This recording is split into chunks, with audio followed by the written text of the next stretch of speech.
pourquoi tu te motives et pourquoi parfois ça ne marche plus.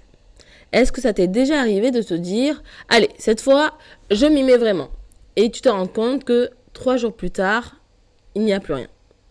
Bienvenue sur ma chaîne Docteur de l'âme. Aujourd'hui, on va encore parler de motivation, mais pas la motivation qui te crie de te bouger.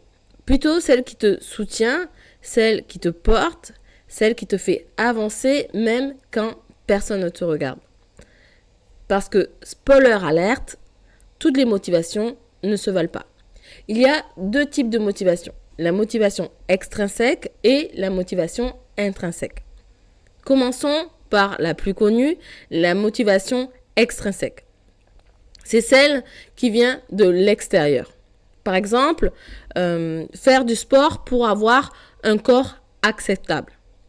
Travailler pour l'argent, la reconnaissance, se lancer dans un projet pour prouver quelque chose, ou bien continuer parce qu'on a peur de décevoir. Attention, il faut savoir que la motivation extrinsèque, elle n'est pas mauvaise. Elle est même parfois très utile. Le problème, c'est quand elle devient la seule source.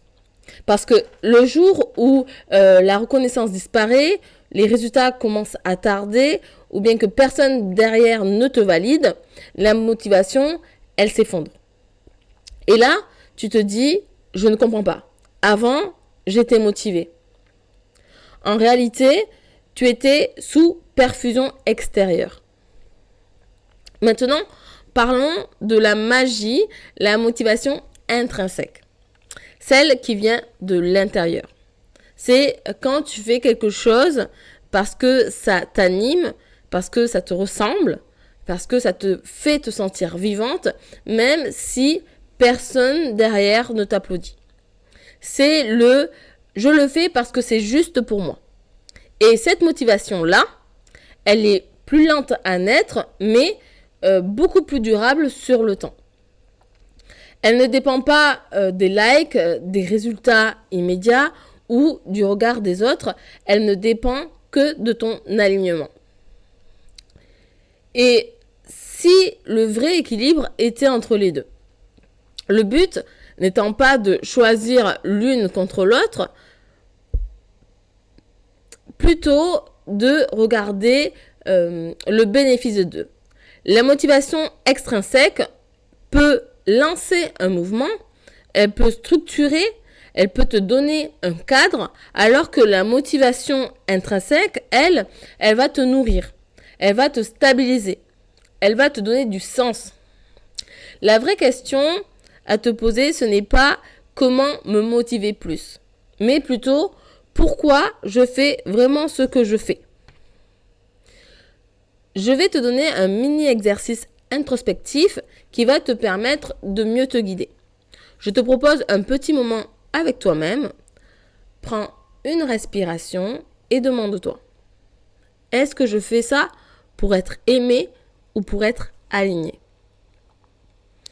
Est-ce que j'essaie de mériter ou d'honorer qui je suis? Si personne ne me regardait, est-ce que je continuerai? Il faut savoir qu'il n'y a pas de bonne ou mauvaise réponse, juste de la conscience. La motivation, elle ne se force pas, elle s'écoute. Plus tu te rapproches de ce qui te fait vibrer intérieurement, moins tu auras besoin de te pousser. Et parfois, ne plus avancer, ce n'est pas un manque de motivation, c'est juste ton âme qui demande un autre chemin. Si cet épisode t'a parlé, je t'invite à t'abonner, à laisser un commentaire ou simplement à te poser cette question aujourd'hui. Qu'est-ce que je fais pour moi et pas pour prouver? On se retrouve très vite pour un nouvel épisode.